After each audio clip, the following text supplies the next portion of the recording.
السلام علیکم پیارے بچوں، کیا حال چال ہیں بچوں؟ آپ ٹھیک ہیں؟ تو بچوں چلیں آج آپ کو آسٹریلین چھوٹے طوطوں کے بارے میں معلومات فراہم کرتے ہیں۔ آسٹریلین چھوٹے طوطے ان کی بے شمار نسلیں پائی جاتی ہیں جو مختلف سائز، کلرز اور جسامت کے ہوتے ہیں، جن میں green, blue, yellow, white, sea green, sky blue, sky black وغیرہ وغیرہ۔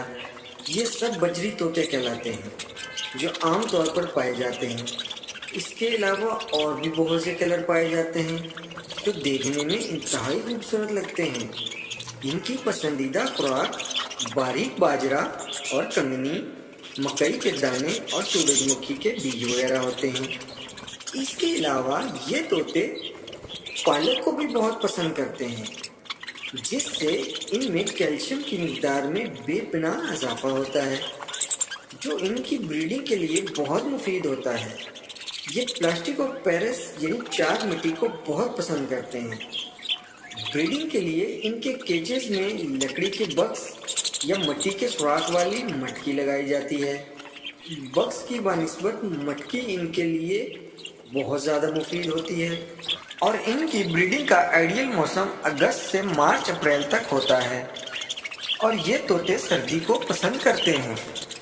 سخت گرمی میں یہ بریڈنگ نہیں کرتے، اور اگر کرتے بھی ہیں تو کامیاب نہیں ہوتی، بچے مر جاتے ہیں گرمی کی وجہ سے۔ مادہ 3 سے لے کر 9-10 تک انڈے دیتی ہے، جن میں سے تقریباً 21 دنوں میں بچے نکل آتے ہیں، اور تقریباً اتنے ہی دنوں کے بعد بچے مٹکی سے باہر نکلنا شروع ہو جاتے ہیں۔ نر اور مادہ باری باری انڈوں کو سینکتی ہیں۔ مادہ اور نر کی پہچان ان کی نوز یعنی ناک کے اوپر والے حصے سے ہوتی ہے۔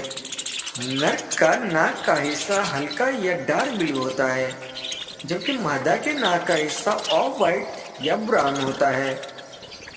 اور ایک کلر والے طوطے جیسے کہ صرف وائٹ یا بلو، ان میں نر اور مادہ کی پہچان خاصی مشکل ہوتی ہے، کیونکہ ان کے ناک ایک ہی جیسے ہوتے ہیں۔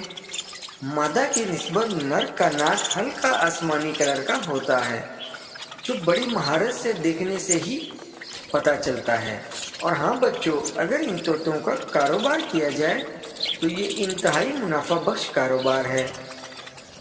ایک جوڑا ایک مہینے میں تقریباً 1 سے 1.5 کلو تک باجرا استعمال